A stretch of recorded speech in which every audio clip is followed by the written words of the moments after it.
நண்பர்கள் அனைவருக்கும் வணக்கம். நான் உங்கள் விஜய் பியூலா. ஒரு ஸ்கூலில் அரசியல் பிரமுகர் ஒருத்தரை சிறப்பு விருந்தினராக அழைச்சிருந்தாங்களாம்.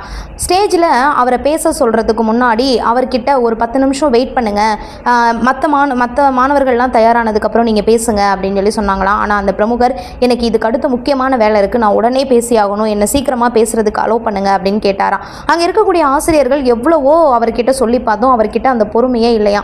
நான் பேசி தான் ஆகணும்னு பிடிவாதமாக இருந்தாராம். இதை பார்த்துட்டு இருந்த தலைமை ஆசிரியர், நான் போய் பேசுகிறேன்னு சொல்லிட்டு அந்த பிரமுகரை சந்தித்து, ஐயா கொஞ்சம் பொறுமையாக இருங்க, இந்த மாதிரின்னு அவர் ஆரம்பிக்கிறதுக்குள்ளே, இல்லை என்னால் வெயிட் பண்ண முடியாது, எனக்கு அடுத்து இதை விட முக்கியமான ப்ரோக்ராம் இருக்குது, நான் டக்குன்னு பேசிட்டு உடனே குழந்தைங்களுக்கு பரிசு கொடுத்துட்டு நான் கிளம்பணும், ஸோ சீக்கிரம் எனக்கான நேரத்தை ஒதுக்குங்க அப்படின்னு சொல்லி ரொம்ப பிடிவாதமாக கேட்டுட்டாராம்.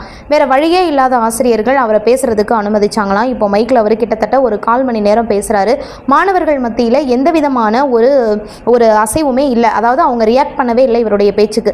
பேசி முடிச்சதுக்கு அப்புறமா அந்த ஆசிரியர்களை பார்த்து, என்ன நீங்கள் பிள்ளைங்களுக்கு பாடம் சொல்லி கொடுத்துருக்கீங்க, ஒருத்தர் கூட ரியாக்ட் பண்ண மாட்டேங்கிறாங்க, இது என்ன ஒரு ஸ்கூலோன்னு சொல்லி சத்தம் போட்டிருக்காரு. அப்போ அந்த தலைமை ஆசிரியர் அந்த அரசியல் பிரமுகர் கிட்ட சொன்னாரா, ஐயா இது காது கேளாதவர்களுக்கான பள்ளி, அவங்க எல்லாத்துக்கும் அந்த காது கேட்கக்கூடிய கருவியை பொருத்திட்டு உங்களை பேச சொல்லலான்னு வெயிட் பண்ண சொன்னோம், ஆனால் நாங்கள் என்ன சொல்ல வரோன்னே கேட்காம நீங்கள் அவசரமாக கருவிகளை பொருத்திட்டீங்க அப்படின்னு சொன்னாரா.